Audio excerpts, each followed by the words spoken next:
All right, guys, let's just knock this out now, right after the game when I'm still, let's say heated. I'm a little heated, and let's just go ahead and make the video now because game ended about half an hour ago. I wanted to see the end of the Packer game, so I didn't make this video right after, but yeah, some pretty bad things out there today, and this wasn't just one game.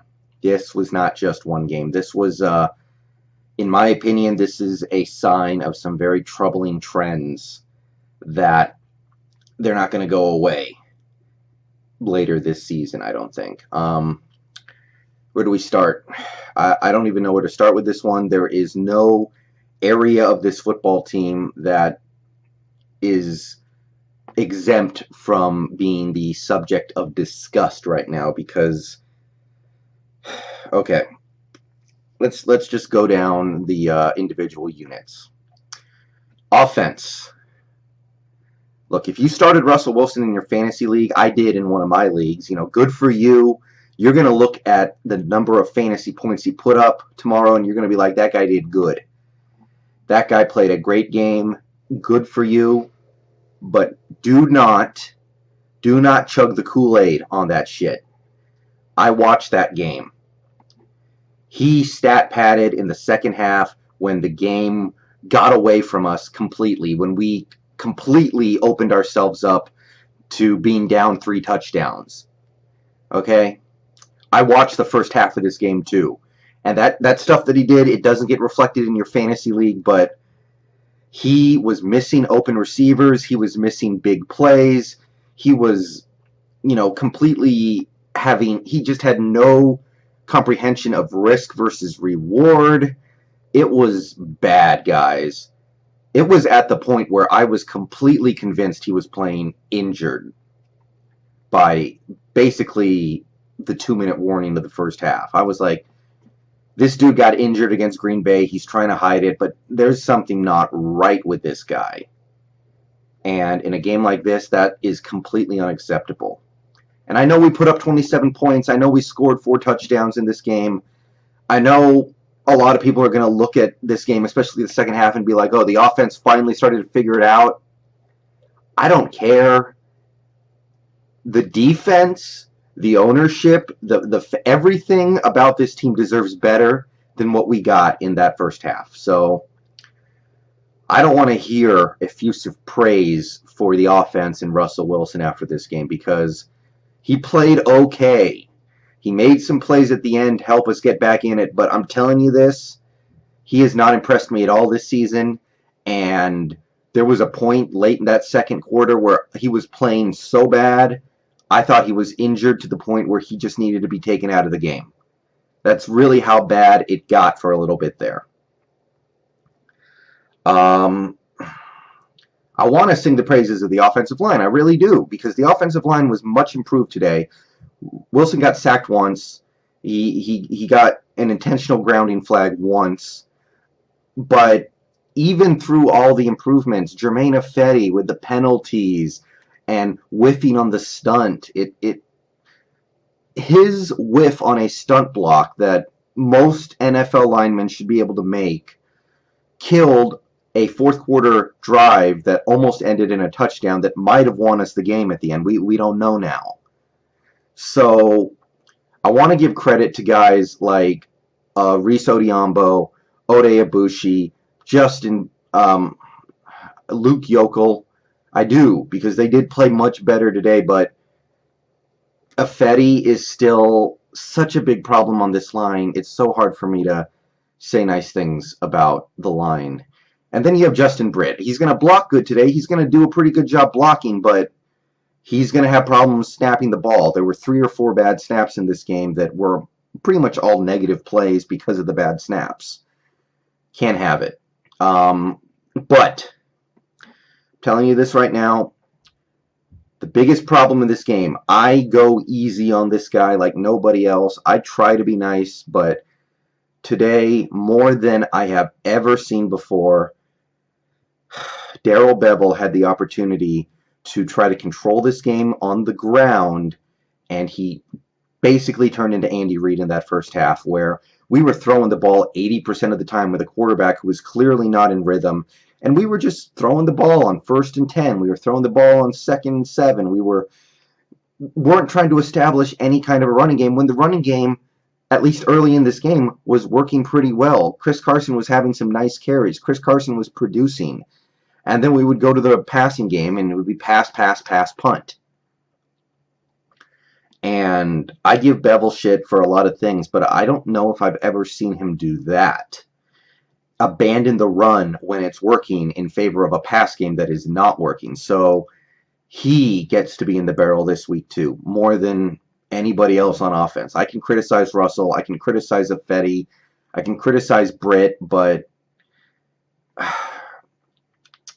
at the end of the day, Bevel had the opportunity to take control of this game by leaning on the ground attack, and he didn't. We didn't even use Thomas Rawls or Eddie Lacy in this game, so there were running backs on our bench that we could have utilized. And because of the offense, I'm telling you this right now, it's going to sound like an excuse for the defense, but the offense couldn't do anything in that first 27 minutes of game action. The defense kept going back out onto the field in 110-degree weather. The offense put them out there. And because of that, the defense was gassed in that second half. I know there's a debate on Twitter right now over whether or not that's an adequate excuse, as if that's fair to say that we can blame the offense for the defense falling apart in the second half. And I put a lot of the blame on the offense for that personally. All you have to do is sustain a couple drives, pick up a couple first downs. You don't even need points. Just stay on the damn field. But that doesn't mean I can get away from what the defense did in this game, because this was among the worst I've ever seen this defense play. You could probably cherry pick a couple games out of the Pete Carroll era that were about as bad, but you cannot get much worse than this. And I'm gonna let stuff slide because they looked really legitimately, honestly good in that first half when the offense was giving them nothing. They were stuffing the run.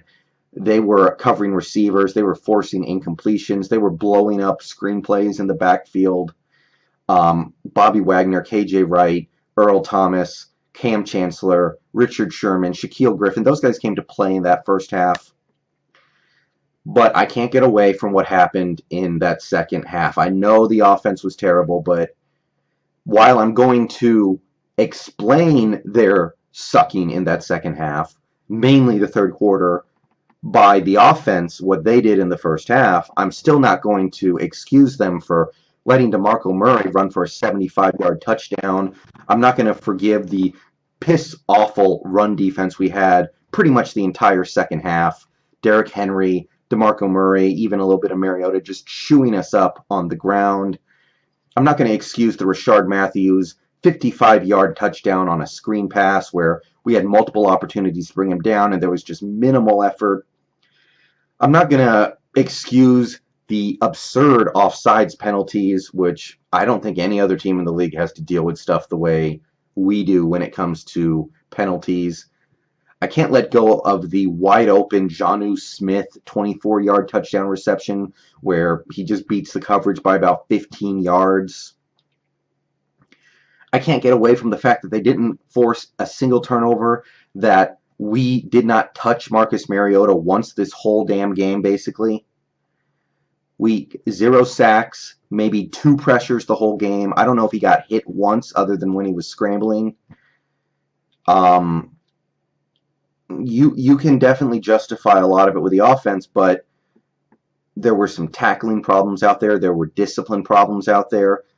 And Carroll is not going to take this line down, and that's the one silver lining I have going forward.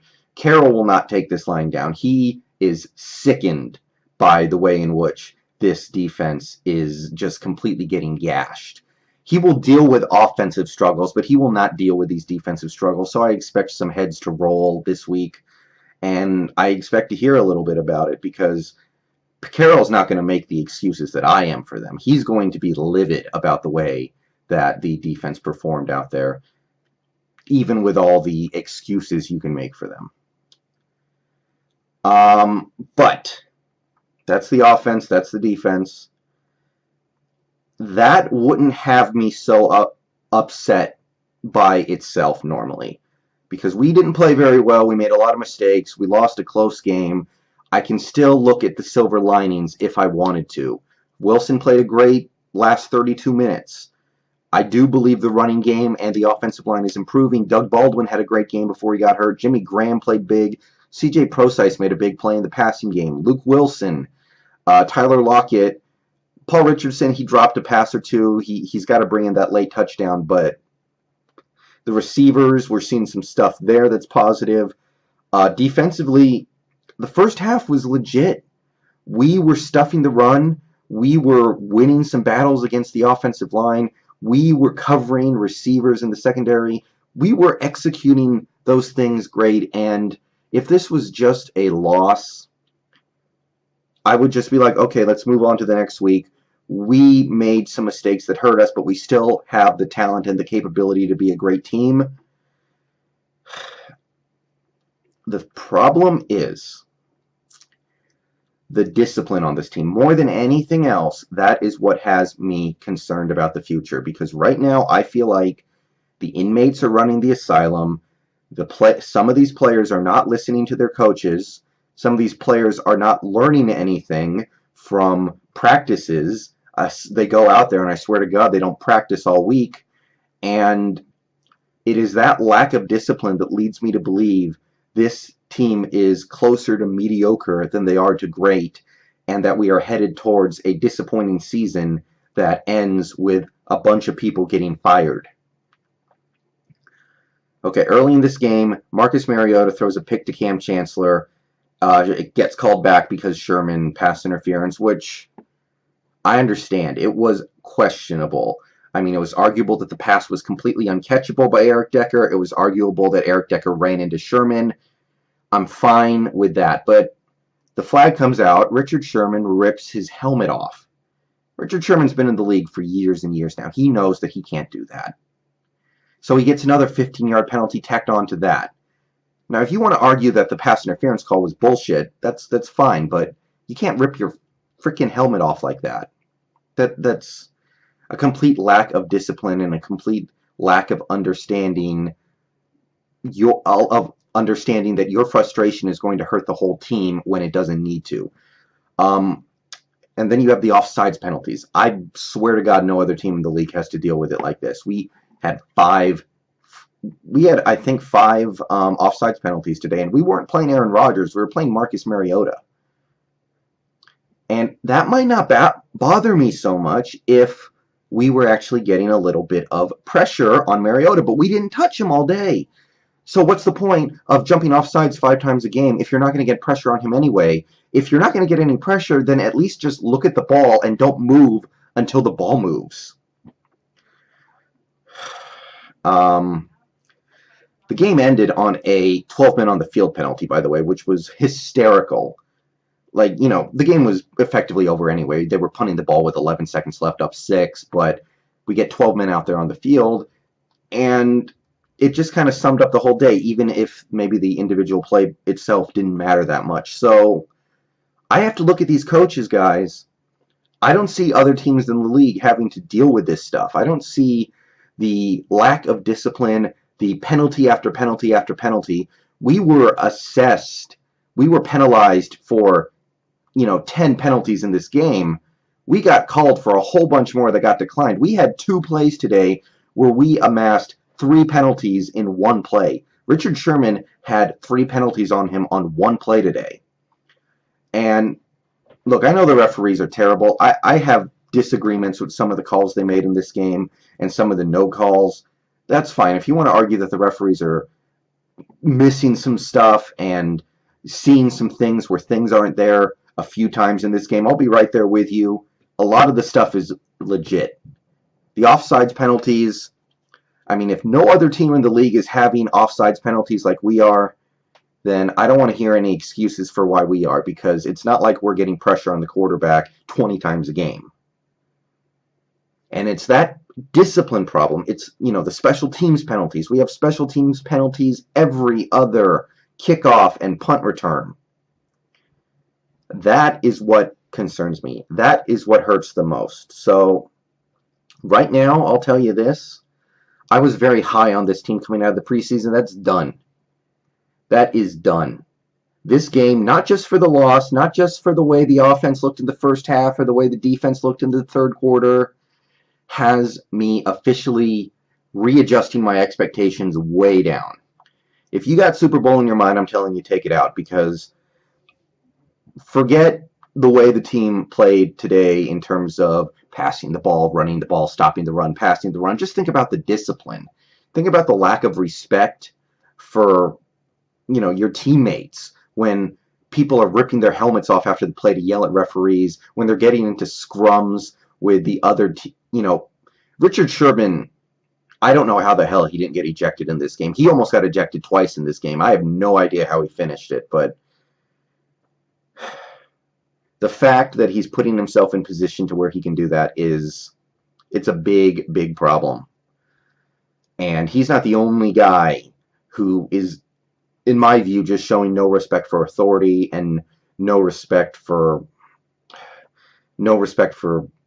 coaching, just no discipline. And until that gets better, I don't believe this team is going to get where they can get. So, rough loss today, a lot of bad things. There are some positive things, but I can only get so wrapped up in that right now when a lot of it came in garbage time, and quite frankly, I just don't see the things with this team that I saw with previous Seahawks teams that made deep runs. So, depressing as hell game. Hate to see the offense play like that in the first half. Hate to see the defense get gutted in that third quarter. We haven't seen that in a long time, but I guess we just keep chugging on. Next week we have what should be an easy Money in the Bank win. If we lose that game, we know we'll be in trouble, but I'll talk more about that later. I'll see you guys another time. I'm out. Peace.